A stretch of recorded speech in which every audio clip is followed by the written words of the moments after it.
అందరికీ నమస్కారం. ఈరోజు మనం చెప్పుకోబోయే కథ మా ఇంటి మహాలక్ష్మి 3వ భాగం. కథలోకి వెళ్ళబోయే ముందు మీరు కనుక మన ఛానల్ని ఫస్ట్ టైం చూస్తున్నట్లయితే తప్పకుండా మన ఛానల్ని లైక్ చేయండి, షేర్ చేయండి, సబ్స్క్రైబ్ చేయండి, బెల్ ఐకాన్ క్లిక్ చేసి ఆల్ అనే బటన్ని ప్రెస్ చేయడం మర్చిపోకండి. కథని ఎక్కడ స్కిప్ చేయకుండా వినండి. మరి కథలోకి వెళ్ళిపోదామా? దీని 2 భాగాలు ఆల్రెడీ అప్లోడ్ చేసే ఉన్నాయి, వినకపోతే వినండి. ఈ కథ మొత్తం 4 భాగాలు. కథ ఎక్కడ మిస్ అవ్వకండి. కథ చాలా చాలా బాగుంటుంది. ప్రతి పార్ట్లో ఏదో ఒక సస్పెన్స్ ఉంటుంది. ఈ కథని పర్సనల్గా కూడా నాకు నచ్చి పెట్టాను. చాలా చాలా బాగుంటుంది. తప్పకుండా కథ విని ఆనందించండి. మరి కథలోకి వెళ్ళిపోదామా? తెల్లారితే పెళ్ళనగా అందరూ ఈ కళ్యాణ మండపానికి చేరుకున్నారు. చేరుకునేసరికి తెల్లారు లేచి చూస్తే పెళ్లి కూతురు గదిలో పెళ్లి కూతురు లేదు. ఏమైందా అని పిచ్చోళ్ళలాగా వీళ్ళంతా వెతుక్కుంటూ ఉంటే అరవింద్కి విషయం తెలిసే ముందు గదిలోకి వెళ్తే సరిగమా అక్కడ తన బట్టల పక్కన ఒక లెటర్ రాసి పడేసి పోయింది. ఒరేయ్, నువ్వు అన్నవి కాదురా, నన్ను గద్ద రాబందు తోడేలు అన్నావు కదా, నీ పరువు ఇప్పుడు నేను ఎలా తీస్తున్నానంటే నీకు దవడ వాచిపోవాలన్నమాట. నేను కొట్టే దెబ్బకే నువ్వు తల ఎత్తుకోకుండా పోవాలన్నమాట. నేను ఒకడిని ప్రేమించాను, నువ్వు చూసిన సంబంధం నాకు నచ్చలేదు, కావాలనే నువ్వు అవమానాల పాలవ్వాలనే నిన్నందరూ చీతు అనాలనే ఆ పెళ్లి కొడుకుతో మాట్లాడాను, ఇష్టమైనట్టు ఎంగేజ్మెంట్ చేసుకున్నాను, ఆ తర్వాత పెళ్లి దాకా ఓపిక పట్టాను. ఇప్పుడు నాకు వాడు నచ్చలేదు, అందుకే నాకు నచ్చిన వాడితో లేచిపోతున్నాను. రేపటి నుంచి బిజినెస్ మ్యాగ్నెట్ అరవింద్ చెల్లెలు సరిగమా ఎవడితోనూ లేచిపోయిందంట అనేది హాట్ టాపిక్ అయ్యి నీ గురించి మీడియాల్లో, నీ గురించి న్యూస్ పేపర్లో, నీ గురించే చుట్టాలు, ఫ్రెండ్స్, నువ్వు ఏ బిజినెస్ పర్సన్స్ అయితే పిలుచుకున్నావో వాళ్ళందరిలో నీ పరువు పోయే, నువ్వు మాట్లాడిన సంబంధం వాళ్ళు నిన్ను కాండ్రిచ్చి ముఖాన్ని ఉమ్ముతుంటే అర్రరే ఆ సీన్ చూడటానికి నేను ఉండను కదో అనేసి బాయ్ అని చెప్పి చాలా ర్యాష్గా ఇంకా కొన్ని మాటలు కూడా ఇంగ్లీష్లో కలిపి బూతులు కూడా ఇక రాసి పెట్టేసి వెళ్ళిపోయింది. నీకో విషయం చెప్పమంటావా, నాన్న లాంటి గే నాకు నచ్చడురా, నాకు ఎలాంటి గే కావాలో అలాంటి వాడిని నేను చూసుకున్నాలే అనేసి మరీ రాసి పెట్టిపోయేసరికి ఆ లెటర్ పట్టుకొని అలా నిలబడ్డాడు అరవిందో. పరిగెత్తుకుంటూ వచ్చి ఉత్తరం చేతిలోకి తీసుకున్న రామ్మూర్తి చూస్తూ నుంచుంటావేంటి పెద్దోడా, వెళ్ళి ఎతుకుదాం పదయ్యా, ఎక్కడుందో ఏంటో, ఎందుకు చేసిందో ఇలా అనేపాటికే రామ్మూర్తి మీద చెయ్యెత్తేశాడు అరవిందో. ఒకవైపున విద్య, ఒకవైపున కౌసల్య మిగతా వాళ్ళు పట్టుకొని లాగేసేపాటికే ఏం పెంపకం పెంచావురా, యాజ్ ఇట్ ఈజ్గా నీ చెల్లెలంతే, నీ చెల్లెలు కూతురు అంతే, నీ పెద్ద కూతురు అంతే, నిజమేగా అదన్నమాట, పలానా రామ్మూర్తి కూతురు అంటానికి ఏముందని నీకో, నిజంగానే బిజినెస్ మ్యాన్ అరవింద్ చెల్లెలు లేచిపోయిందనేగా ఇప్పుడు సమాజం చెప్పుకుంటుందని ఆ అబ్బాయి అలా కూర్చుండిపోతే పెళ్లి వాళ్ళు వచ్చే నానా మాటలు అనేస్తే కౌసల్య, విద్య సర్దలేక చచ్చిపోయారు. వాళ్ళని రామ్మూర్తి నెత్తిని టవలేసుకొని కూర్చున్నాడు ఓ పక్కన. నా ఎదురుగా నుంచున్నావంటే నీ తలకాయ పగిలిపోద్దని ఫ్లవర్ వాజ్ తీసుకొని విసిరేశాడు అరవింద్. దాంతో ఇక వాళ్ళు మాట్లాడుతుంటే పెళ్లి కొడుకు వాళ్ళేం చేస్తారు, తనిదంతా ఏదో చేస్తే ఆడదాన్ని పెంచుకోవటం చేతగా అవుద్దా ఈ ముసల కుక్కకి, వీడికి వీడి ఆస్తి వీడి పేరు మీద ఉంచుకోవటం చేతగాక ఈ పనికి మాలినెదవా మొత్తం వీడి చెల్లెలకి దోసి పెట్టాడంట. చాలదని మళ్ళీ మన అవమానించటానికని అది ఎంత పని చేసిందో చూడో అని చెప్పి వాళ్ళు నానా మాటలని అక్కడి నుంచి వెళ్ళిపోయారు. ఆ తర్వాత అరవింద్కి కోపం ఇంకా పెరిగిపోయిందే. అసలుకి ఏదైనా అడగాలంటే విద్య కూడా భయపడిపోయేలాగా నిజంగానే మీడియాలన్నీ హోరెత్తేసినాయి ఒకవైపున. దానికి తోడు న్యూస్ పేపర్ల నిండా న్యూస్లు రాశారు. మహేంద్ర ఇలాంటివన్నీ మనలాంటి వాళ్ళ ఇళ్లల్లో సహజం అల్లుడు, పట్టించుకోకయ్యా అన్న మాటేగా మామగారు, చెప్పేంత తేలిగ్గా ఉండదులేండి, బయటికి వెళితే ఫలానా వాడి చెల్లెలేనంటరా లేచిపోయింది అన్నప్పుడు గుచ్చుకుంటాయి చూడండి, ఆ బాధ వేరేగా ఉంటుంది. అడిగారు నాన్న, ఆయన తప్పేమీ లేదు, ఎవరినైనా ప్రేమించావా ఇష్టపడ్డావా అని అడిగాడు అన్నయ్య, అడిగినా కూడా అది కావాలనే ఇలా చేసి వెళ్ళిందని కౌసల్య అనేపాటికే అయిపోయిందిగా వదిలేసే చేసేయండి అని. ఆడపిల్లలు ముగ్గురిని మీరు పెంచారు మామగారు, అదేంటో మా కొంపలో ఎవరిని పెంచటం రాదు పెద్ద మనిషికే అనేశాడు అరవింద్. దాంతో అలా రోజులు గడిచిపోతూ ఒకవైపున పదనిస ఎదురుగా కనపడితేనే ఊరుకోవట్లేదు అరవిందో. రేపు నువ్వెవడితో లేచిపోతున్నావో ముందే ఇన్ఫర్మేషన్ ఇస్తే, అన్నయ్య నీకు దండం పెడతానన్నలా అనొద్దు, నేను అలా చెయ్యను అన్నయ్య, ఎవడికి తెలుసు హూనోస్లే, కానీ చెల్లెళ్ళంటేనే తోడేళ్ళు, చెల్లెళ్ళంటేనే నేను ఎప్పుడో చెప్పాగా రాబందులు గద్దల జాతికి చెందినయే, పరువు ప్రతిష్టలు ఏమైపోతాయా అని ఆలోచించుకొని పసుగులు అన్న తర్వాత సరిగమా అలా చేసి వెళ్ళిన దగ్గర నుంచి ఇల్లంతా చీకట్లలా అలుముకున్నట్టు అయిపోయింది. పదనిసని పద్దాక మొహం పట్టుకోవటం, సరిగ్గానే వెళ్ళొస్తున్నావా, ఎవరితోన్నా ఏమన్నా నడిపిస్తున్నావా కాలేజీల్లో అంటే, చచ్చా అలాంటిదేమీ లేదు, నేను హెచ్ఓడీలతో వాళ్ళతో మాట్లాడుస్తున్నానుగా అంది విద్య. అబ్బో నీ పెద్దాడపడుచప్పుడు కూడా నువ్వే మాట్లాడొచ్చావు మేడం, 25 లక్షలు ఎంబీఏకి తగలెట్టాం, ఏమైంది మరి అన్నాక విద్య తల దించేసింది. ఏంట్రా కోడల్ని అంటావు అంటే, పోనీ నిన్నన్నా అమ్మా, మరి కూతురు ఏ గాలికి తిరుగుతుందో, ఎవరితో లేచిపోతుందో, ఎవరితో ప్రేమాయణాలు జరుపుతుందో పట్టించుకోలేదని నిన్ననమంటావా? అనలేనులే, తల్లివి కదా, వీడున్నాడే నన్నంటాడేంది, నేనేదో లేచిపోయినట్టు వీడు అంటే, థూ నీ బతుకు అని మిగతా కొడుకులు ఎవరినిరా, నిన్నే ఈసారి అన్న తర్వాత నేనేం చేశానురా, ఏం చేయలే నువ్వు, దాన్ని పక్కన కూర్చోబెట్టుకొని పద్దాక దానికి అయ్యి చెప్తావు అన్నయ్య మీద, దానికి బదులు అది ఎలా ఉండాలో చెప్పవా ఏంటి నువ్వు అన్నారు కొడుకులు. ఈ ఎదవలు కూడా నా మీద ఎదురు తిరిగేస్తున్నారు, చూశావమ్మా ఎలా తయారయ్యారో నా కొడుకులు, మామగారు మీరు ఊరుకోండి అన్న తర్వాత రోజులు గడిచిపోతూ ఇలా పదనిస ఇంజనీరింగ్ అయిపోయింది. నువ్వే పీజీ చదువుతావే అన్నాడు గడ్డం పట్టుకొని. నేనే పీజీ చదవను అన్నయ్య అన్న తర్వాత, ఎవరినైనా ఇష్టపడ్డావా ఈసారే నేను అడుగుతున్నాను అంది విద్య. లేదు వదిన అన్నాక, నా మీద ఒట్టేసి చెప్పవే అంది కౌసల్య. లేదమ్మా అన్నాక, నా మీద కూడా వేసేవే పని అయిపోద్దే, నువ్వెప్పుడో పోయావు, నీ మీద వేసినా అయిపోయినా అన్నారు మిగతా కొడుకులు. అన్న తర్వాత, అంతేలేరా మీ అమ్మ బొట్టు పూలు గాజుల కోసం ఉంచారు కానీ, లేదంటే మీ ముగ్గురు నా కొడుకులు కలిసి మర్డర్ చేయరు నన్ను అన్నాడు రామ్మూర్తి. అన్న తర్వాత మంచి సంబంధం ఒకటి వెతికారు పదనిసకి. వెతికి ఆల్రెడీ అమ్మాయి అబ్బాయి మాట్లాడుకోవటం అయిపోయింది, ఎంగేజ్మెంట్ ఏర్పాట్లు కూడా అయిపోయి ఎంగేజ్మెంట్ ముహూర్తాలు, నగలు కొనటం, ప్రాపర్టీ డిస్కషను అన్నీ అయిపోయి కరెక్ట్గా ఎంగేజ్మెంట్ జరగబోతుంది. అబ్బాయి అమ్మాయి చేతికి ఉంగరం తొడగబోతున్నాడు. ఈలోపు పదనిస పెద్ద 10 వాంతులు చేసుకొని కళ్ళు తిరిగి పడిపోయింది. అక్కడికి వచ్చిన వాళ్ళల్లో చాలామంది పెద్ద వాళ్ళు కూడా ఉండి, వాళ్ళల్లో ఒక ఆవిడ లేడీ డాక్టర్ ఉండి గైనిక్, మీ సిస్టరు ప్రెగ్నెంట్ మిస్టర్ అరవింద్ అనేపాటికే ఇక భయపడిపోయి రామ్మూర్తితో మూల కత్తుకుపోయాడు. దాంతో అసలు అర్జున్కి అశ్వత్కి ముందేం మాట్లాడాలో అర్థం కాల. విద్యకు భయంతో చేతులు కాళ్ళు వణుకొచ్చేసి, కౌశల్యకైతే హై బీపీ పైకి తంత మొదలు పెడితే అక్కడ జుట్టు పట్టుకున్నాడు పదనిసదే అరవిందో. కారులో వేసుకొని ఎలా డ్రైవ్ చేసుకొస్తున్నాడో తెలియకుండా ఇంటికి తెచ్చి బెల్ట్ పెట్టి కొట్టి, ఫ్లవర్ వాజులు పెట్టి కొట్టి, ఆయి పెట్టి కొట్టి, ఈ పెట్టి కొట్టి, పెదెం పగిలిపోయి, పళ్ళన్నీ కదిలిపోయి, నోట్లోంచి బ్లడ్, ముక్కుల్లోంచి బ్లడ్, ఒళ్ళంతా వాతలో. వీళ్ళు వెనక్కి వచ్చేపాటికి, చచ్చిపోద్ది అరవింద్, చంపేస్తావా ఏంటి, ఆగు అని విద్య అనేపాటికి, అసలు వీళ్ళని కాదు నిన్ననాలే అని విద్య మీద చెయ్యెత్తితే, పిచ్చి పట్టిందా పెద్దవడా నీకు, ఇంటి కోడల మీద చెయ్యెత్తటం ఏంటని కౌశల్య తోసేస్తే, మరి ఏం చేద్దామమ్మా, ఎలా వచ్చిందమ్మా దీనికి కడుపు అడిగానా లేదా ప్రేమించావా అని. ప్రమాణం చేసి చెప్తున్నాను అన్నయ్య, నేనెవరిని ప్రేమించలేదురా, నాకు ఈ కడుపు ఎలా వచ్చిందో నాకు తెలీదు అనేపాటికి క్లాప్స్ కొడుతూ, మిస్టర్ రామ్మూర్తి కడుపు అంటే ఎలా వస్తుందో చెప్పు, నీ చిన్న కూతురికి 5 కన్నావుగా నువ్వు, పోనీ నీ చెల్లెల్ని పిలిపిస్తావా చెప్పుద్దే, 2 కూతుళ్ళనక అంతగా అదే. ఉషో దేవుడా, నేనెవరితో నా కడుపు చేయించుకున్నాను ఏంట్రా పెద్దోడు అలాగంటాడో, నువ్వు తండ్రివే అన్నారు కొడుకులు.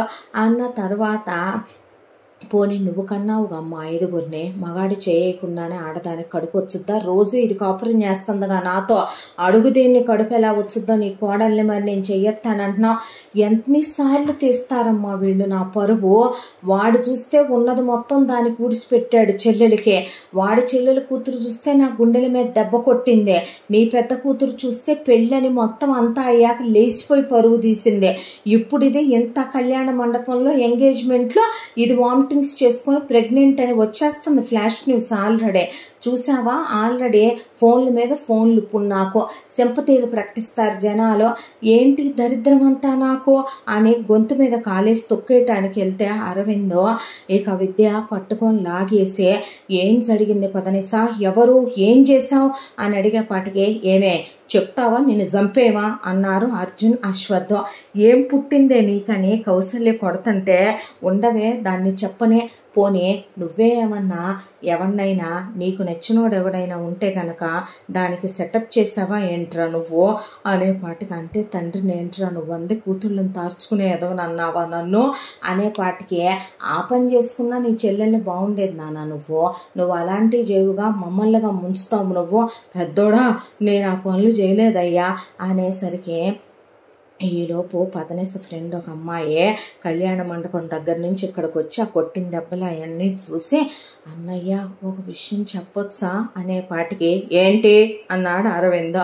ఇష్యూ కోపడకు అంది విద్య. అన్న తర్వాత, వదిన నీకు చెప్పొచ్చా, నువ్వు ఇప్పుడు అన్ని ఎలివేషన్స్ వద్దులే కానీ మా ఫ్యామిలీ గురించి నువ్వు చెప్పు అన్నారు అర్జున్ అశ్వత్. అన్నాక పదనిస చెప్పిన మాటలో ఒక నిజము ఉంది, ఒక అబద్ధము ఉంది. అబద్ధం ఏంటి అన్నాడు అరవింద్. నిజమేంటని అడుగు పెద్దోడా అన్నాడు రామ్మూర్తి.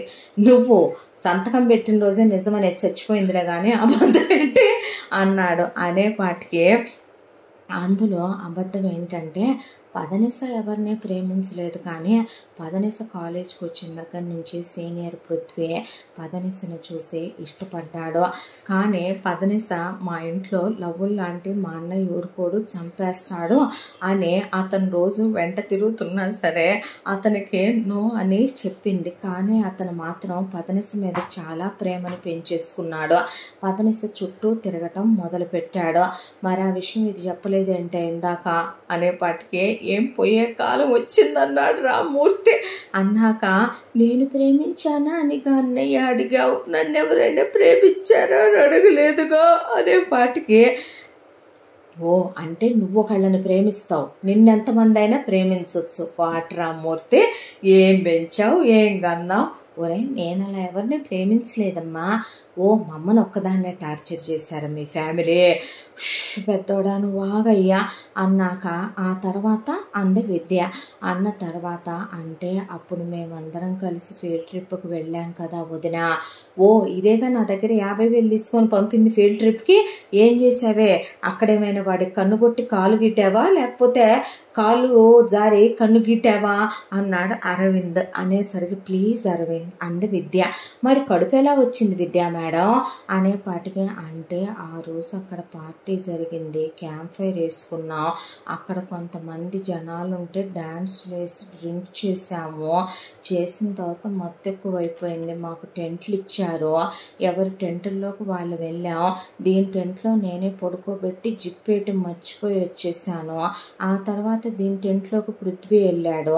ఆ తర్వాత తెల్లారి షర్ట్ లేకుండా ప్యాంట్ జిప్ వేసుకుంటూ పృథ్వీ బయటికి రావటం చూశాను అన్నయ్య అనే పాటికి రామ్మూర్తికి దడొచ్చి కూర్చుండిపోయి, దాన్ని ఆ తర్వాత వెళ్ళి నేను చూశాను, అది స్పృహలో లేదు, బట్టలు లేవు, నేనే తొడిగాను, ఇలాంటివన్నీ లైట్ తీసుకోవాలి అని ఆ విషయం గురించి నేను దీంతో అనలేదు. అంటే దాంతోపాటు టెంట్లో నేను ఉండాలి, నా బాయ్ ఫ్రెండ్తో కలిసి నువ్వు ఇంకో టెంట్లో ఉన్నానంటావు అన్నాడు అరవింద్. అనేసరికి, వాటే పెంపకాలు రామ్మూర్తి ఎలా సాధ్యం అంటావు ఇలాగా అన్న తర్వాత, పెద్దోడా సత్య ప్రమాణకంగా చెప్తున్నానయ్యా, నేనెవరితో చేయలేదురా, చేయిపోతే ఏమైందిలే, నీకు ప్రాక్టీసేగా, నీ పెద్ద కూతురికి ఎలా లేచిపోవాలో, నీ చెల్లెలకి ఎలా ఆస్తి రాయించుకోవాలో, నీ మేనగోడలకి ప్రేమ అనే దాంతో వెన్నుపోట్లు ఎలా పొడవాలో చెప్పి ప్రాక్టీసేగా నీకు అన్నాక, ఇప్పుడు వాళ్ళు ఎక్కడుంటారో అనేసరికి, మేబీ పృథ్వీ వల్లే పదనిస ప్రెగ్నెంట్ అయి ఉండొచ్చు వదిన, ఇదంతా జరుగుండొచ్చు వదిన అన్న తర్వాత మరి ఎక్కడుంటారో. దీంతోనే అతనిది ఊరు కాదు, మన ఊళ్ళో హాస్టల్లో ఉండి చదువుకుంటున్నాడు అతను ఇక్కడ. దీనికోసమనే అతను ఇక్కడ పీజీలో కూడా జాయిన్ అయ్యి వెళ్ళాడు. పీజీ కంప్లీట్ అయిపోయింది, వాళ్ళది ఊరు కాదు. దీంతోనే ఫోన్ చేసి మాట్లాడి టచ్లో ఉండేవాడు. ఏదా నెంబర్ ఇవ్వు అంది విద్య. అంటే ఫోన్ చేసి విసిగిస్తున్నాడని వదిన, ఫేస్బుక్లో ఇన్స్టాగ్రామ్లో బ్లాక్ చేసేసాను. తర్వాత ఏమో ఫోన్ చేస్తున్నాడని ఫోన్ నెంబర్ బ్లాక్ చేసి డిలీట్ కూడా చేసేసాను. నాకు తెలీదు వాళ్ళ ఊరేంటో పేరేంటో అనేపాటికి పడేసి ఫటా ఫటా ఫటా ఫటా తీశాడు అరవిందో. తీసేపాటికి నీకు దండం పెడతాను, కొట్టొద్దు అరవింద్, చచ్చిపోద్దే, నీ కాళ్ళు పట్టుకుంటాను అంది విద్య. అన్న తర్వాత ముందు ఇదేది అనే మీ అమ్మ నాన్న నెంబర్ ఇవ్వే అని దాని ఫోన్ తీసుకొని ఇలా తయారైందండి మీ అమ్మాయి అని చెప్పేపాటికి వాళ్ళ అమ్మ నాన్న వచ్చి తన్నుకుంటా తీసుకెళ్లారు వాళ్ళ కూతుర్నే. మన పిల్లనే కాదు పక్కన వాళ్ళ పిల్లల్ని కూడా బతకనేడు. అన్న తర్వాత ఇప్పుడు ఏం చేద్దామంటావు రామ్మూర్తి, మరి ఈ విషయం రేపొద్దున న్యూస్లో వస్తుంది, నీ కూతురు కడుపు అనే విషయం ఏం చేద్దాం అరవింద్ ప్లీజ్ అన్న తర్వాత నేను వెళ్తాను, అతని అడ్రస్ డీటెయిల్స్ నేను కనుక్కొని నేను వెళ్తాను అన్న తర్వాత నేను వస్తా పదమ్మా నీతో అన్నాడు రామ్మూర్తి. వస్తాడు, తీసుకెళ్ళు. ఎలా చెల్లెలకి ఆస్తి పెట్టాడన్న దగ్గర నుంచే మేనగోడలకి నాకు 10 ఏళ్ల వయసులోనే లింకులు ఎలా కలిపాడన్న దాకా చెప్పించి రావే, తీసుకెళ్ళి. అబ్బా నువ్వాగు అనే విద్య డైరెక్ట్గా కాలేజ్కి వెళ్ళి అక్కడ పృథ్వీ అడ్రస్ తీసుకుంది. పృథ్వీ అడ్రస్ తీసుకున్న తర్వాత పదండి మామయ్య వెళదామని రామ్మూర్తిని వెంట పెట్టుకొని వెళ్తే, ఏం కర్మమ్మ నాకు ఇదే సుఖముందా నా జీవితంలో, మా అమ్మ నా తర్వాత నా చెల్లెల్ని కంటమేంటి, అది నన్ను వెన్నుపోటు పొడి శాస్త్రి రాయించుకోవటం ఏంటి, పెద్దోడు నాకు ఒకప్పుడు ఎంత విలువ ఇచ్చేవాడంటే my father is my hero అన్నంత ఎలివేషన్ ఇచ్చేవాడమ్మా. యానిమల్ మూవీలో నీకో విషయం చెప్పాలంటే రణబీర్ కపూర్ కూడా అంత ఎలివేషన్ ఇవ్వడు, పెద్దోడు అంత ఇచ్చేవాడా, మిగతా ఎదవలిద్దరు డాడీ డాడీ అంటూ చీ పోండ్రా ఎదవల్లారా అనేవాడినమ్మ నేను. అంత అటాచ్డ్గా ఉండేవాళ్ళు. చూసావా ఒక్కసారిగా అది మేనగోళ్ళని తీసుకొచ్చి పెంచితే అదంతా దెబ్బ కొట్టేసింది డబ్బుల దగ్గరికి వచ్చేపాటికే.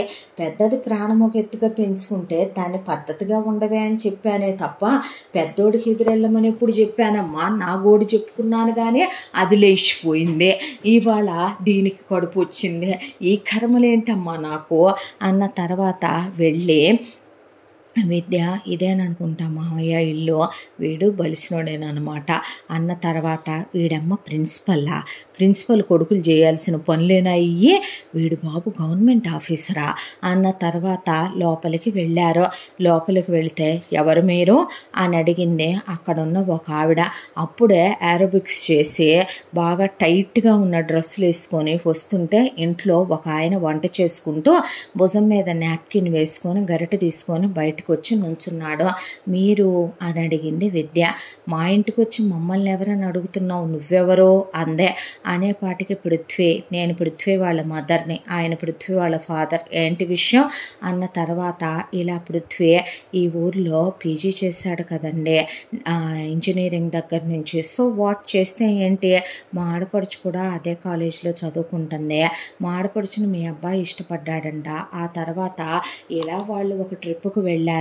వెళ్ళిన దగ్గర మా ఆడపడుచు టెంట్లోకి మీ అబ్బాయి వెళ్ళి నెక్స్ట్ డే వచ్చాడంటే ఇప్పుడు తను ప్రెగ్నెంట్, 4th month, అబార్ట్ చేయించడానికి కూడా కుదరదు మాకు ఆడపడుచుకి చూసుకున్న సంబంధం ఆగిపోయింది, ఎంగేజ్మెంట్ క్యాన్సిల్ అయిపోయింది. మా వారు పెద్ద బిజినెస్ మ్యాగ్నెట్, ఈయన మా మామగారు, కూతుళ్ళని అలాగేనా పెంచేది, టెంట్లోకి ఎవడొస్తే వాడికి ఒళ్ళప్ప చెప్పమని పెంచావా నువ్వు అనేపాటికి అదే మాట నేను అడగగలను, నీ కొడుకు ఎవరి టెంట్లు ఖాళీగా ఉన్నాయా అని చూసి వెళ్ళి దూరి కడుపులు చేసి రమ్మని మన నువ్వు నేర్పావా అన్నాడు రామ్మూర్తి.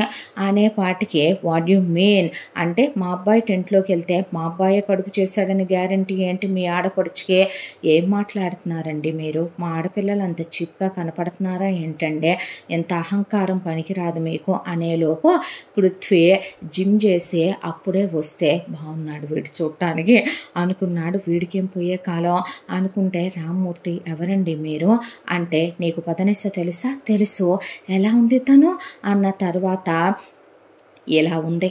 ఇప్పుడు తనకి ఎంగేజ్మెంట్ క్యాన్సిల్ అయింది. నీ బేబీని కడుపులో మోస్తుంది. అవునా, బేబీ ఎలా ఉంది, తను ఎలా ఉంది, హెల్దీగా ఉన్నారా ఇద్దరు? అబ్బబ్బా, నా పెద్ద కొడుకు రావాల్సిందిరా అయ్యా ఇక్కడికి. నీ అమ్మేమో టెంట్లోకి దూరినోడే కడుపు చేశాడని గ్యారంటీ ఏంటంటుంది. నీ బాబేమో గరిట పట్టుకోను ఆడేం మాట్లాడ్డు. ఒకవైపు నువ్వు చూస్తేనేమో బేబీ బాగుందా అంటావు. వాడు రావాల్సిందయ్యా, నన్ను పాతేసేసేవాడు వస్తే అని రామ్మూర్తి అలా నుంచొని మీరేం మాట్లాడరండి, మీకు ఇక్కడ డైలాగ్స్ లేవా అన్నాడు పృథ్వీ వాళ్ళ నాన్ననే. ఆవిడ మాట్లాడితే వింటమే అలవాటు బావగారు. ఓ, నువ్వు వరుస కూడా కలిపేసావన్నమాట అని అలా నుంచున్నాక, అవునండి, నేను తన్ని ఇష్టపడ్డాను, తనే భయపడిందే, వాళ్ళ అన్నయ్యకి తెలిస్తే ఊరుకోరు అందే. ఆ తర్వాత అనుకోకుండా ఒక రోజున ట్రిప్పుకు వెళ్ళాం. వెళ్ళిన దగ్గర అలా నువ్వు ఆడపిల్లల్ని టెంటుల్లోకి వెళ్ళి ఆడపిల్లలతో తప్పుగా బిహేవ్ చేయొచ్చా మిస్టర్ అని అడిగింది విద్య. అయ్యో, కావాలని చేయలేదు సిస్టర్, నిజం చెప్పాలంటే ఆ రోజు నేను తాగేసున్నాను. తన టెంట్కి జిప్ వేయలేదు, ముద్దుగా కనిపించింది పడుకొని. వెళ్ళి ముందు హగ్ చేసుకున్నాను, ముద్దు పెట్టుకున్నాను. ఆ తరువాత ఆ పోలికే నా చిన్న కూతురు, అందుకే ముద్దొచ్చి ఉంటుంది. నేనంతే ముద్దొస్తా అందరికీ. మామయ్య అని విద్య అంటే, చిచి మీ పోలిక కాదు అంకల్, ఆంటీ పోలిక ఏంటిది, ఏయ్ మావిడిని నువ్వు అనకూడదు, తప్పు అన్న. చచ్చా, నేను ఆ ఉద్దేశంతో అనలేదు. ఆ తర్వాత తప్పేంటి, లవ్ చేస్తున్నాను అనే దాంతో ఇంటిమేట్ అయ్యాను. అది ఒకసారి కాస్త చాలాసార్లు అయిపోయింది. నెక్స్ట్ డే తనకి చెప్దాం అనుకున్నాను. తను ఆ కండిషన్లో మత్తులో ఉందని చెప్పి ఎవరైనా చూస్తే పద్ధతి కాదని అక్కడి నుంచి నేను వచ్చేసాను. అప్పటికే మా ఎగ్జామ్స్ అయిపోయినాయి. ఆ తర్వాత మా అమ్మ ఇంటికి రమ్మనమని అర్జెంటుగా పనుందని కాల్ చేయడంతో నేను ఇంటి దగ్గరకు వచ్చాను. వచ్చిన తర్వాత కూడా నేను తనకి కాల్ చేస్తే తను అసలు నాకు మాట్లాడే స్పేసే ఇవ్వలేదు. వెంటనే నన్ను ఫేస్బుక్లో బ్లాక్ చేసింది, ఇన్స్టాగ్రామ్లో బ్లాక్ చేసింది, వాట్సాప్లో బ్లాక్ చేసింది, నా నెంబర్ బ్లాక్ చేసింది. వేరే 10 నెంబర్ల నుంచి ట్రై చేసినా సరే ఫోన్ చేయొద్దు, నన్ను టార్చర్ చేయొద్దు అని కాల్ కట్ చేసిందే. నాకు మీ ఇల్లు ఎక్కడో తెలీదో, తన అడ్రస్ కోసమని పిచ్చోళ్ళ నేను వెతుకుతున్నాను సిస్టర్. తను మోసం చేయాలనుకునే తత్వం కాదు నాదే, ప్లీజ్ నమ్మండి. ఎలా ఉంది తను, బాగుందా? తనంటే నాకు చాలా ఇష్టం, తనంటే నాకు ప్రాణం, తనే నా లోకం, నా ప్రపంచం అన్నంత లవ్ చేసేసాను అన్న తర్వాత, షటప్ రాస్కెల్, నువ్వే వెళ్ళావని ఏంట్రా గ్యారంటీ, ఆ కడుపులో బిడ్డ నీదేనని ఏంటి గ్యారంటీ, ఏంటి వేషాలు వేస్తున్నావు అంటే నోరు ముయ్యమ్మ, మొదటి నుంచి ఇది పెద్ద రాక్షసి పిశాచి అండి, మీరు తప్పుగా అనుకోకండి. చిన్నప్పటి నుంచి నేను ఒక్కడే కొడుకునే, ఇది ఎంత టార్చరో తెలుసా మీకు, ఇది చదువుకున్నాననే పొగరు దీనికి, అహంకారం దీనికి. దాంతో మా నాన్న గవర్నమెంట్ ఎంప్లాయీని, బోల్డ్ అంత ఆస్తిపాస్తులు ఉన్నా మా నాన్నని పెళ్లి చేసుకుని వచ్చిన తర్వాత అందరికీ దూరం చేసి మా నానమ్మ తాతయ్య అందరూ పోయారు. మా నాన్న తరపు చుట్టాలు ఎవరు మా ఇంటికి రారు. ఇది దీనికి నచ్చిన స్టాండర్డ్స్ మెయింటైన్ చేస్తూ మా నాన్నతో ఇప్పటికీ కాళ్ళు తెచ్చుకుంటూ, నెయిల్ పాలిష్ చేయించుకుంటూ, మా నాన్న చేత బట్టలు ఐరన్ చేయించుకుంటూ బట్టలు ఉతికించుకుంటుంది. మా నాన్న నిజం చెప్పాలంటే మగతనం ఉన్న ఆడదని చెప్పాలి మీకు. మా నాన్న ఈవిడికి ఎదురు చెప్పలేడు. ఈవిడ టార్చర్ తట్టుకోలేకే నేను 6థ్లోనే హాస్టల్కి వెళ్ళిపోయాను. అక్కడి నుంచే ఇంటర్ వరకు ఈ ఊళ్ళోనే వేరే హాస్టల్లో ఉండే, ఆ తర్వాత నేను మీ ఊరికి వచ్చి ఇంజనీరింగ్లో జాయిన్ అయ్యాను. నా ఇంజనీరింగు ఫైనల్ ఇయర్ అయిపోయిన తర్వాత అనుకోకుండా నేను పదనిసని చూశాను. చూసేసరికి తను నాకు చాలా చాలా నచ్చేసి ఇంకా తన కోసమనే నేను అక్కడ పీజీలో చేరాను. తను చాలా బాగుంటుంది, చాలా మంచిదే, తనంటే నాకు చచ్చేంత ఇష్టం. నేను తన్ని పెళ్లి చేసుకుంటాను, తన మీద నేనే అపవాదు రానివ్వను. మా హస్బెండ్ అసలు ఏమనుకుంటారనేది ఆలోచించావా? ఒక ఆడపిల్లకు ఒక అన్నయ్య ఉంటాడు, ఆ అన్నయ్య ఒక బిజినెస్ చేస్తుంటే అతని పరువేమవుద్దని ఆలోచించలేదా నువ్వు? నేను ఆయన కాళ్ళు పట్టుకొని సారీ చెప్తాను, నేను ఇప్పుడే మీతో బయలుదేరొస్తాను. ఎక్కడికి రా నువ్వు వెళ్ళేది? ఆ కడుపు నీదని నేను ఒప్పుకుంటానా? డిఎన్ఏలు చేసినా ఒప్పుకోను.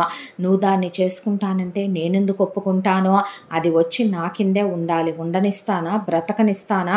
దాని బతుకుని లెక్క కడతా, దాని కడుపులో పిండం భూమి మీద పడుద్దేంట్రా అనేపాటికి, సరే అలాగైతే ఇప్పుడు తను నేను పెళ్లి చేసుకుంటాను, నువ్వు ఒప్పుకో అంతేగా అన్నాడు పృథ్వీ. అంతే అంది వాళ్ళమ్మ. అక్కడే ఉన్న ఉన్న ఫ్రూట్స్ కట్ చేసే కత్తి పెట్టి చెయ్యి కట్ చేసేసుకొని బ్లడ్ కారిపోతుంటే, లైఫ్లో ఒక్కసారైనా మగాడిని అనిపించుకో నాన్న, నీకున్న ఈ ఒక్క కొడుకు కూడా పోతే అప్పుడు ఎటు నీ కళ్ళ ముందే తల్లి తండ్రి పోయినా ఇదే నిన్ను తలకొడివి పెట్టడానికి కూడా వెళ్ళనివ్వలేదు. నీ వాళ్ళందరినీ దూరం చేసిందే. ఉన్న నేను కూడా పోతే నీకు తలకొడివి పెట్టేవాడు కూడా మిగలడు. ఇంకా దీని పెత్తనం కింద, దీని దాష్టికం కింద ఎన్నాళ్ళు మగ్గిపోమ్మంటావు నాన్న? నా బ్రతుకులో ప్రతిదీ ఇదే డిసైడ్ చేస్తానంటే ఇంకా నేను భరించలేను. ఇది తల్లి కాదు, బ్రహ్మ రాక్షసే. నేను బతకను అని వెళ్ళి గదిలో తలుపేసుకొని అప్పటికే స్పృహ తప్పి పడిపోయాడు పృథ్వీ. పడిపోయే పాటికి అక్కడే నుంచున్న రామ్మూర్తి, ఏమండే అనకూడదు కానీ నా పెళ్ళాము నేను ఉన్న ఆస్తి మొత్తం నా చెల్లెలి పేరు మీద రాసినా నా కొడుకు నన్ను తిడతాడన్న మాటే కానీ కొట్టడానికి మీదకొస్తే నా పెళ్ళాం నా కోళ్ళు కొట్టనివ్వరు. కానీ ఈ రోజు కూడా నేను చెప్పిన మాటకు విలువేడిసింది మా ఇంట్లో. నా పెళ్ళాము మా ఇంట్లో ఆడదే పెళ్ళాం, మగాడే మొగుడు. ఏంటండి ఈ ఆడదశలో ఈ రెచ్చిపోవటం ఏంటి, ఈ కథ ఏంటి, అసలు ఇలాగేనండి ఉండేది మనుషులు అనేపాటికి ఏంటండి మీ గర్వం, ఏంటి మీ అహంకారం, మాకేమీ లేదనుకుంటున్నారా? డిఎన్ఏలు చేయించి మేము ఇష్యూ చేయగలం, చెయ్యవే ఆడదానే. నీ ఆడపడుచుకే నీకు పెంచడం చేతకాక పరువు గురించి భయపడకుండా మీరు అంతిదైతే మగపిల్లాన్ని కన్న తల్లిని నాకేంటి అనేలోపు ఇక ఒళ్ళు మండిపోయిన పృథ్వీ వాళ్ళ నాన్న వాళ్ళ అమ్మనే తుక్కు కింద అక్కడున్న బెల్ట్లు పెట్టి టేపాయిలు పెట్టి బాది పారేసి ముందు పిల్లాడిని తీసుకెళ్ళి పదమ్మ వస్తున్నానని హాస్పిటల్లో జాయిన్ చేశారు. జాయిన్ చేస్తే ముందు విద్య ఫోన్ చేసేపాటికి అక్కడికి మొత్తం అరవింద్ వాళ్ళ ఫ్యామిలీ అంతా అక్కడికి వచ్చారు. వచ్చేపాటికి కాసేపటికి పృథ్వీ స్పృహలోకి వచ్చాడు. షేమ్లెస్ ఇడియట్, నీకు కాస్త అయినా బుద్ధుందంట్రా, అలా ఆడపిల్లల్ని టెంటుల్లోకి వెళ్ళి ప్రెగ్నెంట్ని చేసి చెప్పా పెట్టకుండా పారిపోతావా? అయ్యో బావగారు నన్ను క్షమించండి, ఐఎమ్ రియల్లీ సారీ, మీ కాళ్ళు పట్టుకుంటాను, నేను అలాంటి వాడిని కాదు, నిజం బాబో, వాడు నాకన్నా మెతక, నాకన్నా మంచోడయ్యా, నా కొడుకు అలాంటి వాడు కాదు అని పృథ్వీ వాళ్ళ నాన్న చెప్తే, నేను తనకి 2 years నా లవ్ ప్రపోజ్ చేశాను, మీరు ఒప్పుకోరందే, ఇంటికి వచ్చి మాట్లాడతానన్నాను, అడ్రస్ చెప్పలేదు, నన్ను అన్నిట్లో బ్లాక్ చేసేసిందే, అసలు నాకు స్పేసే ఇవ్వలేదండి, తన కోసమే నేను వెతుకుతున్నాను, చేసుకొని వాడిని అయితే ఇప్పుడు నేను సూసైడ్ అటెంప్ట్ చెయ్యను కదండి, నేను చేసుకొని వాడిని అయితే తను మోసం చేసి దులుపుకొని వెళ్ళిపోవాలి కదా బావగారు అనేపాటికి, నీ బతుక్కి మళ్ళీ బ్లాకులు చేయటం ఒకటని దవడలు వాయించేపాటికి అప్పటికే ముక్కుల్లోంచి నోట్లోంచి బ్లడ్ గారి అవన్నీ అట్టలు కట్టి చంపల మీద వాతలు తేలుంటే, బేబీ ఎలా ఉంది అన్నాడు పృథ్వీ. అనేసరికి పదనిస బ్యామని నోరు తెరిసి ఏడ్చేపాటికి, నువ్వు అలా చేస్తావనన్ననే ఒక్కటేసింది పృథ్వీని లాగిచ్చే.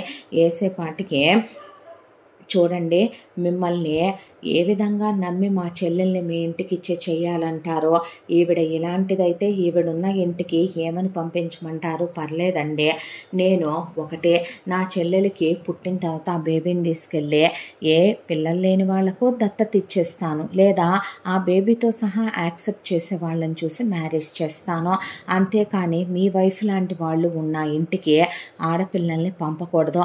మీరంటే మీ అబ్బాయి అన్నట్టు మగతనం ఉన్న బృహన్నలలాగా మీరు మీ ఆవిడ చెప్పు చేతల్లో ఉంటూ మీ అబ్బాయి అలాగే బ్రతుకుతూ ఉంటాడేమో, కానీ నా చెల్లెల లైఫ్ రేపొద్దున ఎలాంటి ఇంటికి పంపించి స్పాయిల్ చేసే అన్నయ్యనైతే కాదు.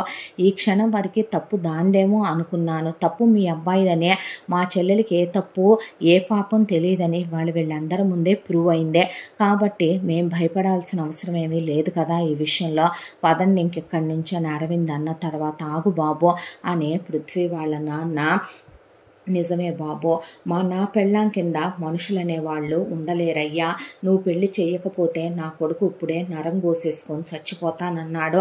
వాడికి ఏమైనా అయితే నాకున్న ఒక్కగానొక్క వారసుడు పోయిన తర్వాత నేనెంత సంపాదించుకొని ఏం చేసుకుంటాను, ఇప్పుడే ఇక్కడే లాయర్ని పిలిపిస్తానని పిలిపించి ఆయన ఆస్తి మొత్తం పృథ్వీ పేరు మీద రాసే పెళ్లి చేసే బాబు. వాడెటు బిజినెస్ పెట్టుకోవాలనుకుంటున్నాడు, వాళ్లే వేరు కాపురం పెట్టుకుంటారు, ఈవిడకి ఎటు వాడంటే ప్రేమ లేదు, ఆవిడ పెత్తనాల కోసం కన్నదంతే వాడినే, వాడికి ఆవిడ మీద మమకారం లేదు. నా బిడ్డను చూసుకోవాలనుకుంటే వెళ్ళి నేను చూసొస్తాను, మేము ఉండే ఊళ్ళో కూడా మీరుండొద్దురా పృథ్వీ, వెళ్ళిపోండి అని చెప్పిన తర్వాత అప్పుడు పదనిసకి పృథ్వీకి పెళ్లి ఏర్పాట్లు చేసి పెళ్లి జరిపించి ఇక అప్పగింతలు ఇచ్చేసి పృథ్వీకి ఇచ్చి పదనిసకి పెట్టాల్సింది పెట్టి ఒళ్ళు దగ్గర పెట్టుకొని కాపురం చేసుకోమని, మొగుడికి ఎదురు సమాధానాలు చెప్పకూడదని, పుట్టింటికి అత్తింటికి ఆడపిల్ల చెడ్డ పేరు తేకూడదని, పద్ధతిగా కాపురం చేసుకోవాలి, పుట్టింటికి పసుపు కుంకాల కోసం రావాలి తప్ప పడి తిందామనే ఆశతో ఎప్పుడూ రాకూడదని, ఆడపిల్ల పద్ధతిగా ఉండాలని చెప్పి అరవింద్ మాట్లాడుతుంటే రామ్మూర్తి చూస్తుంటే ఏంటి అలా చూస్తున్నావు అన్నాడు. ఆహా కాదు పెద్దోడా, నువ్వు మాట్లాడుతుంటే లేదులే నాన్న, ఏంటో తెలుసా ఇదే మాటలు ఒకానొక రోజు నీ చెల్లెలతో నువ్వు మాట్లాడుంటే మనకి ఇలాంటి గతులు పట్టి ఉండేవే కాదు. నీకో విషయం చెప్పనా నాన్న, నువ్వు చేసిన తప్పులు లెక్కకి మిక్కుటాలు, వాటి గురించి మాట్లాడటానికి నీకు సిగ్గున్నా లేకపోయినా నాకు సిగ్గుంది నాన్న, నేను మాట్లాడదలుచుకోలేదు ఇప్పుడు వాటన్నిటి గురించే. దయచేసి నేను చెప్పేది ఏంటో తెలుసా, ఒక్కటే విషయం, వాడికి ఎందుకు ఇచ్చి చేశానో తెలుసా మన చెల్లినే, వాడేదో కాలు జారాడనో కడుపు తెచ్చాడనో కాదు, వాడికి అక్కజెల్లెళ్ళు లేరు కదా, హ్యాపీగా ఉంటుంది దాని జీవితం, అందుకే ఇచ్చి చేశాను దాన్ని. వాడు అమ్మ మాట వినే కొడుకు కాదు, నిజం చెప్పాలంటే వాడు మమ్మ పప్ప బాయ్ కాదు, నీ కూతురికి అడుగులకి మడుగులొత్తుతాడు, గుండెల్లో పెట్టుకొని చూసుకుంటాడు. వాళ్ళ నాన్న వాళ్ళ అమ్మ కింద బానిసైపోయాడు, కానీ వీడు ప్రేమకి బానిసైపోయాడు. అలాంటి మంచోడికి ఇచ్చి చేస్తే ఏ ఆడపిల్ల అయినా సుఖపడితే దాన్ని వాడు గుండెల్లో పెట్టుకొని చూసుకుంటాడు. ఆడపిల్లని ఇచ్చే చోట ఆలోచించుకొని ఇవ్వాలి. వాడు బెగ్గర కాదు, వాడు సెటిల్డ్, వాడికి బ్రెయిన్ ఉంది, బిజినెస్ పెట్టుకుంటాడు, రేపొద్దున పుట్టింటి వాళ్ళ ఆస్తులు రాయించు రమ్మనమని నీ కూతుర్ని పంపే రకం కాదు, అది వాళ్ళలో కనపడే ఇచ్చి చేశాననేసరికి రామ్మూర్తి తలదించేశాడు. రెండో అమ్మాయి కాపురానికి వెళ్ళిపోయిందే. ఆ తర్వాత ఆ అమ్మాయికి సీమంతం చేయించి బేబీ పుట్టిందే. వాళ్ళు హ్యాపీగా కాపురం పెట్టుకున్నారు. పృథ్వీ బిజినెస్ పెట్టుకున్నాడు, పదనేసి ఇంట్లో ఉంటూ బేబీని చూసుకుంటోంది. ఆ తర్వాత వెంటనే ప్రెగ్నెంట్ అయి ఇంకొకళ్ళని కూడా కనేసింది పదనిస. ఈలోపు ఇక అర్జున్ది పీజీ కంప్లీట్ అయిపోయింది. పీజీ కంప్లీట్ అయిపోయిన తర్వాత అశ్వత్థామది పీజీ ఫస్ట్ ఇయర్ కంప్లీట్ అయిపోయి సెకండ్ ఇయర్లో ఉన్నాడు. అయితే ఒక రోజున కౌసల్య అలాగే విద్య ఇద్దరూ కలిసి గుడికి వెళ్ళొస్తున్నామని రామ్మూర్తికి చెప్పి బయటికి వెళ్ళారు. వెళ్ళిన వీళ్ళకి ఆ గుడి దగ్గర బయట వాతావరణం బాగోక ఫోన్ సిగ్నల్స్ సెట్ అవ్వాల. రామ్మూర్తి ఇంకా రావట్లేదేంటి అని ఫోన్ చేస్తే ఏదో ప్రత్యేక పూజలు ఉన్నాయని చెప్పి వాళ్ళు గుడి దగ్గర ఆగిపోయారు. ఆ తర్వాత ఫోన్ కొడుతున్న రామ్మూర్తి అడ్డమైన న్యూస్లు టీవీల్లో చూసి దాంతో వెంటనే ముందు ఫోను అరవింద్కి చేశాడు. ఏమైంది నాన్న అన్నాడు అరవింద్. అనేసరికి అయ్యా ఏమని చెప్పను, మన లేడీస్ ఇద్దరు మధ్యాహ్నం అనంగా గుడికని వెళ్ళారు. నా పెళ్ళాం నీ పెళ్ళాము ఇద్దరూ కలిసే. బయట వాతావరణం చూస్తే గాలి వర్షం తుఫాన్ అని చెప్తున్నారయ్యా. ఫోన్ చేస్తే సిగ్నల్స్ కలవట్లేదు. ఒకవైపున టీవీలో న్యూస్లు చూస్తే ఆడవాళ్ళని బట్టలు తీసేసి రేపులు చేస్తున్నారనే, ఆడవాళ్ళ కుత్తికలు పోసి నగలు లాక్కుంటున్నారనే, వీళ్ళు ఇన్ని నగలేసుకొని వెళ్ళారయ్యా. వీళ్ళ సిగ్నల్ కూడా దొరకట్లేదు, వీళ్ళకి ఏమైనా అయిందేమో దేవుడో దేవుడా అని ఏడ్చేపాటికి ఒకవైపున మీటింగ్లో ఉన్నవాడు కూడా మీటింగ్ క్యాన్సిల్ చేసి, ఎంతైనా తల్లి భార్య అమ్మంటే ఇష్టం, భార్య అంటే చచ్చేంత ప్రాణం, దాంతో రిస్క్ తీసుకోకూడదు అనుకున్నవాడు ఫోన్ ట్రై చేస్తే నాట్ రీచబుల్ వస్తుంది. కంగారు అనిపించే ఆ వర్షంలో తుఫాన్లో పడే చాలా ఫాస్ట్గా డ్రైవ్ చేసుకుంటూ వస్తున్న అరవింద్ కారుకి చాలా పెద్ద యాక్సిడెంట్ అయ్యింది. అయ్యేపాటికి అరవింద్ని హాస్పిటల్లో జాయిన్ చేస్తే గుడికి వెళ్ళిన కౌసల్య విద్య సేఫ్గానే ఇంటికి వచ్చి యాక్సిడెంట్ అయిందనేపాటికి పరిగెత్తుకుంటా అర్జున్ అశ్వత్తో కలిసి హాస్పిటల్కి వెళ్తే ఇక నువ్వెందుకు వచ్చావు అరవింద్ అంది విద్య. అనేసరికి రామ్మూర్తి వైపు చూస్తూ అరవింద్ మాట్లాడలేకపోతే, నువ్వేమైనా చెప్పావా అన్నయ్యకి ఎదవ మాటలు అన్నారు అర్జున్ అశ్వత్. అంటే అది కాదురా, బయట ప్రమాదాలు జరుగుతున్నాయి, అమ్మ వదిన ఫోన్ తీయలేదని, నువ్వు నా పెద్ద కొడుకుని బతకనివ్వవా అంది కౌసల్య. మామయ్య ఏం పిచ్చి పనులివే అనేసరికి, అదేదో మాకు చేసి చావచ్చుగా, అసలు ఏం మనిషివి నానా నువ్వు, బతకనివ్వ బావా, మనుషుల్ని అలా టెన్షన్ పెట్టేస్తావేంటి నాన్న? అదేదో కొంపలో కూర్చొని ఖాళీగా ఏడిసే బదులు నువ్వు క్యాబ్ తీసుకొని వెళ్ళినా అమ్మ వదిన నీకు 10 నిమిషాల్లో కనపడి ఉండేవాళ్ళుగా ఎదురొచ్చి నువ్వు నీ పనికి మాలేశాలు అని అర్జున్ అశ్వథ్ అరిసేపాటికి డాక్టర్లో 1 ఇయర్ వరకు అసలు అరవింద్ ఆఫీస్ పనులకు వెళ్ళకూడదని, స్క్రీన్ టైం అసలు ఉండకూడదని, చాలా రెస్ట్ ఇవ్వాలని, తనకి ఏమాత్రం స్ట్రెస్ స్ట్రెయిన్ కలగకూడదని, చాలా రిలాక్స్డ్గా ఉండాలని, సర్జరీ జరిగింది పెద్ద యాక్సిడెంటేనని, బ్లడ్ పోయిందని, పాపం అర్జును అశ్వథ్ కౌసల్య ముగ్గురు బ్లడ్ ఇచ్చారు. ఇచ్చిన తర్వాత రామ్మూర్తి బ్లడ్ గ్రూప్ కలవకపోతే చూసావు పెద్దోడికి నాది కలవలా చెప్పబాకే అనేసరికి నీ పెద్ద కూతురికి నీకు కలుస్తేలే మా ఎందుకు కలుస్తే అని వెళ్ళిపోయింది కౌసల్య.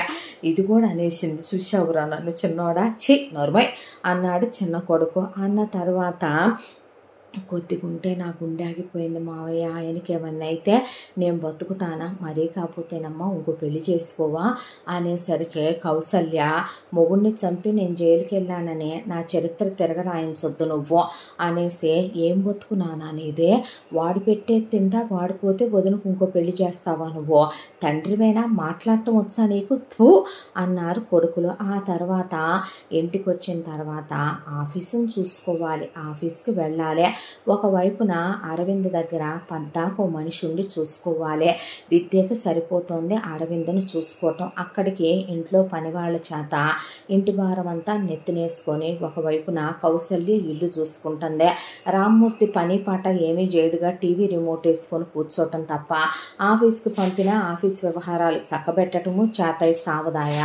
దాంతో ఏం చేయాలో అర్థం కాక అరవింద్ దిగులు పడుతుంటే, ఎందుకు ఆలోచిస్తున్నావు నువ్వు అని విద్య అంటే, అది కాదురా ఎక్కడ ఆఫీస్ వర్కులు అక్కడే ఆగిపోయి ఉన్నాయి, దాంతోనే టెన్షన్ అనిపించేస్తుంది.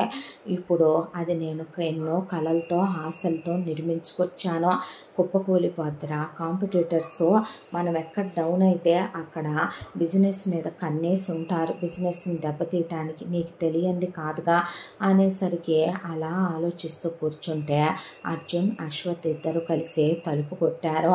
లోపల రావచ్చా అన్నయ్య అంటే, రండిరా ఏంటి అన్నాడు. అంటే ఏం కావాలి అన్నాడు. మాకేం వద్దన్నయ్య, ఒక విషయం చెప్పమా, మేము అక్కలా నిన్ను మోసం చేసేంత దిగజారిపోయిన వాళ్ళం కాదు, మేమేంటనేది ప్రూవ్ చేసుకుంటాం. నువ్వు చదివించిన నీ దయాభిక్షతోనే నా పీజీ కంప్లీట్ అయింది, అశ్వత్ కూడా ఫస్ట్ ఇయర్ అయిపోయింది, సెకండ్ ఇయర్లో ఉన్నాడు. నువ్వు పర్మిషన్ ఇస్తే మాకు ఆఫీస్ వర్క్ మీద నాలెడ్జ్ ఉంది, వెళ్ళి మేము చూసుకుంటాం అన్నయ్య, మేము ఆఫీస్ని డౌన్ అవ్వనివ్వం అన్న తర్వాత మీ అన్నయ్యని అడగాల ఏంటి మీరు, వెళ్ళండి ఎవరిని అడగాలి అది మన ఆఫీసు అని విద్య అన్నాక ఈ అరవింద్ ఎదురు చెప్పడు కాబట్టి జాగ్రత్త అన్నాడు తమ్ముళ్ళనే. ఆ తర్వాత పాపం నిజం చెప్పాలంటే పగలు రాత్రి తేడా లేకుండా అర్జున్ ఒకవైపున అశ్వథ్ చదువుకుంటూనే ఎగ్జామ్స్ రాస్తూనే మరొక వైపున అర్జున్కి హెల్ప్ చేస్తూ అలా 2వ సంవత్సరం ఒకవైపున పీజీ కంప్లీట్ చేసి అన్నదమ్ములిద్దరూ కలిసి బిజినెస్ డౌన్ అవ్వకుండా బిజినెస్నే అలా లాక్కొస్తూ ప్రతిరోజు వాళ్ళ అన్నయ్యకి జరిగినవన్నీ చెప్తూ వాళ్ళ వదినకి అన్నీ చెప్తూ అలా సంవత్సరం పాటు పాపం నిద్రాహారాలు మాని కష్టపడ్డారు. ఒక రోజున విద్య అరవింద్ని తీసుకొని గుడికి తీసుకెళ్ళి నీతో మాట్లాడొచ్చా అరవింద్ అంటే, నేను దయాన్న భూతాన్నిరా గుడికి తీసుకొచ్చి మాట్లాడటానికి అంటే, దేవుడివే అంది. అంటే ఆ దేవుడు శిలలా ఎలా మారిపోయాడో, మనుషులతో మాట్లాడటం మానేసి మనుషులకి తను కనపడే బ్లెస్సింగ్స్ ఇవ్వడు కదా, కనపడకుండానే నీలాగే అలా రాయి అయిపోయి వింటూ ఉంటాడు. ఇప్పుడు ఏమైందే అన్నాడు. ఏమవ్వాలి, నీ మనసు ఎంత మంచిదో నాకు తెలుసు, నాన్న అన్నారు నీ కోపం వెనక న్యాయం ఉండుంటుంది, కారణం ఉండుంటుంది, అందుకే నువ్వు బిజినెస్ పెట్టేటప్పుడు నీలో ఫైర్ కనిపించింది, నేను పెట్టుబడి పెట్టానమ్మా, అదే ప్రూవ్ చేసి చూపించాడు అరవింద్ అనే. ఆయనకి నీ మీద ఉన్నది నమ్మకం, నాకు నీ మీద ఉన్నది ప్రేమ, అభిమానం, గౌరవం. ఒక్క విషయం చెప్పు, నువ్వు ఇలాగే ఉండేవాడివా? ఒకప్పుడు నువ్వెంత సరదాగా నవ్వుతూ తుళ్ళుతూ ఉండేవాడివో. అత్తయ్య ప్రతిరోజు ఎందుకు అలా మంచం పట్టేసిందో, అత్తయ్యకి ఎందుకు ఒంట్లో బాగోటం లేదో, డాక్టర్స్ అత్తయ్య గురించి నేను తీసుకెళ్ళినప్పుడల్లా ఏం చెప్తున్నారో తెలుసా? అత్తయ్యకే మానసికమైన వ్యాధి పట్టుకుందని. అదే పోయిన తన లేచిపోయిన కూతురు గురించో, కడుపు చేయించుకునే ఏదో పిచ్చి పని చేసిన రెండో కూతురు గురించో, మిగతా కొడుకుల కెరియర్ గురించో, మామయ్య పోగొట్టిన ఆస్తి గురించో కాదు, పెద్ద కొడుకు గురించే. చిన్నప్పుడు ఆవిడతో నువ్వు చాలా ప్రేమగా ఉండేవాడివే. మీ నానమ్మ, తాతయ్య, మేనత్త వాళ్ళు పెట్టిన నరకాలు మామయ్య అర్థం చేసుకోకపోవటం, నిజం చెప్పాలంటే సరిగమ చెప్పే ఎదురు సమాధానాలు, వీళ్ళ ముగ్గురు చిన్నపిల్లలు. అంతా దాంట్లో ఆవిడ ఊరట పొందిందే నీ ప్రేమలో. పెద్ద కొడుకంటే నిజంగా తొలిచూలు బిడ్డ. ఏ తల్లికైనా ఎంత మమకారం ఉంటుంది. రోజు ఆవిడ్ని ఆల్బమ్స్ చూసుకుని కన్నీళ్లు పెట్టుకుంటారు. ఇక పదనిస విషయం, నువ్వంటే దానికి చాలా ఇష్టం. అది నిజం చెప్పాలంటే నువ్వు నిద్రపోయేటప్పుడు రాఖీ కట్టి నీ చేతులు ముద్దు పెట్టుకొని నీ కాళ్ళకి దండం పెట్టి బ్లెస్సింగ్స్ తీసుకున్న రోజులే ఎక్కువ. వాళ్ళు నిన్ను కావాలనుకుంటున్నారు అరవింద్, నిన్ను వాళ్ళ పాత అన్నయ్యలా చూడాలనుకుంటున్నారు. నీ తమ్ముళ్ళిద్దరూ నిజం చెప్పాలంటే నీ కుడి భుజం ఒకళ్ళు, ఎడం భుజం ఒకళ్ళు. నిజం చెప్పాలంటే వాళ్ళకి నువ్వంటే పంచప్రాణాలు. ఎంత అభిమానమో తెలుసా? వాళ్ళు నిజం చెప్పాలంటే లైన్ వస్తుంది వదిన, లైన్ వస్తుంది అనే వాళ్ళు రోజు నీ ఫోటో మీద ఇంత మరక పడితేనే నీ తమ్ముళ్ళు తట్టుకోలేరు. తప్పని ఏ రోజు ఏది అనుకోరు. నీ కాళ్ళ ముందు చెప్పులేస్తారో. ఆ రాముడికి లక్ష్మణుడు, భరతుడు ఎలా ఉన్నారో నీ తమ్ముళ్ళు నీతో అలాగే ఉన్నారో. అలాంటి మంచి వాళ్ళని నువ్వు దూరం పెడుతున్నావు. జరిగిపోయింది బాధాకరమైన విషయమే. మామయ్య జ్ఞానం లేకుండా, తెలివితేటలు లేకుండా చేసిన అది అమాయకత్వం అని నేను అనను. పిచ్చితనం, వెర్రితనం అంటారు దాన్నే. ఆయన అతిగా నమ్మేశాడు ఆయన చెల్లెల్నే. ఆ నమ్మటంలోనే ఆవిడ వెన్నుపోటు పొడుచుద్దని ఎక్స్పెక్ట్ చేయలేకపోయాడు. ఏదో తన రక్త సంబంధాన్ని బంధంగా, బంధుత్వంగా మార్చుకోవాలనుకున్నాడు. పులకిత అంత దెబ్బ కొట్టుద్దని ఎక్స్పెక్ట్ చేయలేదు. జరిగిందేదో జరిగిపోయింది. ఇప్పుడు ఆ అమ్మాయి లైఫ్లో వేరే అతను ఉన్నాడు. మేబీ తన కిడ్స్ కూడా పుట్టుండొచ్చేమో. నీ లైఫ్లో నేనున్నాను. మనిద్దరం చాలా హ్యాపీగా ఉన్నాం. ఇక నీ ప్రేమలో నాకు ఈ ప్రపంచమే తెలియదు. నేను ఎప్పుడూ అనుకుంటాను my husband is my hero అని. రేపు మన పిల్లలకి నేనేం చెప్పను, మీ డాడీ మీ హీరో అనా, మీ డాడీ మీ రోల్ మోడల్ అనా, లేదు మీ డాడీలా మీరు కోపం నేర్చుకోండనా? జరిగిపోయిన విషయాన్ని, బాధాకరమైన గతాన్ని మర్చిపోతున్నాను అనుకుంటున్నావు. కానీ ప్రతి క్షణం క్యారీ చేస్తున్నావు. మామయ్యని తిట్టడం వల్ల, అత్తయ్య మీద నీకున్న ప్రేమని కోపంతోనే నువ్వు చూపించడం వల్ల, నీ తమ్ముళ్ళను నువ్వు దూరం పెట్టడం వల్ల, నీ చుట్టూ నువ్వు గిరిగీసుకొని నీ చెల్లెలు నిన్ను చూస్తే భయపడిపోయేలా నువ్వు ఉండటం వల్లనో, నిజం చెప్పాలంటే సరిగమది మొండితనం, మూర్ఖత్వం, అహంకారం, పొగరు, గర్వం. అందువల్ల రేపు నా బ్రతుకేంటి అనేది ఆలోచించుకోకుండా తను తీసుకున్న తప్పుడు నిర్ణయం, తొందరపాటు నిర్ణయమే ఇంట్లో నుంచి వెళ్ళిపోవటం. నువ్వు కూడా అలా మొండితనంగా ఎందుకు ఉండాలి చెప్పు? నీకు ఒక విషయం చెప్పమంటావా?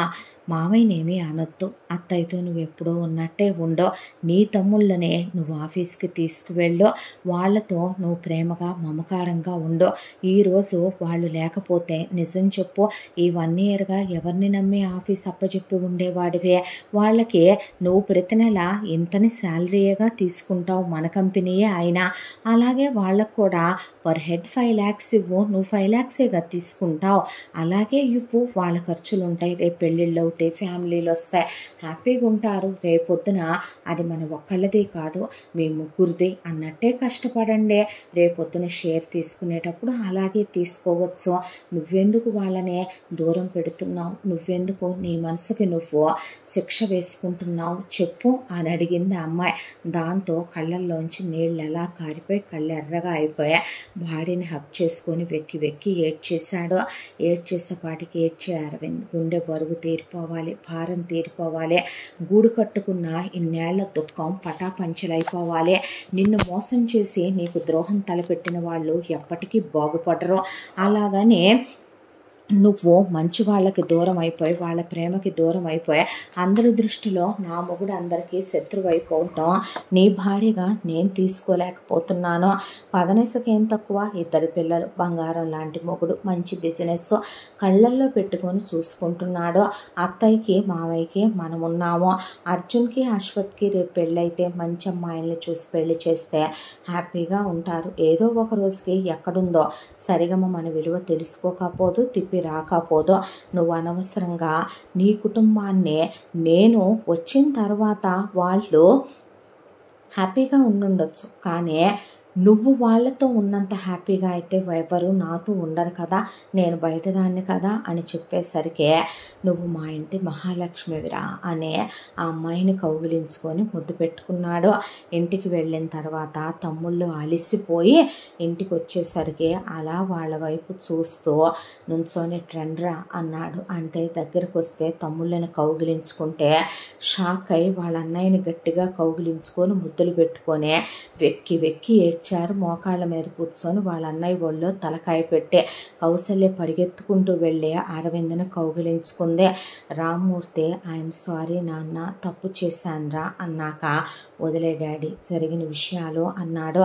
ఇక నుంచి మీరు ఆఫీస్కి రండిరా, మీరు లేనిది ఈ అన్నయ్య ఉన్నాడా, ప్రతి నెల నేను 5 lakhs తీసుకుంటాను శాలరీ, మీ ఇద్దరికి కూడా చెరో 5 అలాగే అకౌంట్ ట్రాన్స్ఫర్ చేస్తాను, ముగ్గురం కలిసి కష్టపడి ఇంకా ది బెస్ట్ పొజిషన్కి తీసుకెళ్దామా అనేసరికి లైన్ ఈజ్ బ్యాక్ వదిన అని వాళ్ళ వదినని చూసే వాళ్ళ వదిన్ని హక్ చేసుకుని ఇదంతా నీ వల్లే, నువ్వు మా ఇంటి మహాలక్ష్మి వదిన, అవునమ్మా నువ్వు నా పెద్ద కోడలివి, నా బంగారు తల్లివే, నా కన్న కూతురు కూడా నీలా ఆలోచించదేమో, ఇందాక గుడికి నేను వచ్చా, నువ్వు చెప్పినవన్నీ నేను విన్నాను తల్లే, నువ్వు నా తల్లివి, నా అమ్మవమ్మ నువ్వు అని ఆవిడ కోడల్ని మనసారా దగ్గరికి గుండెలకి హత్తుకుంది.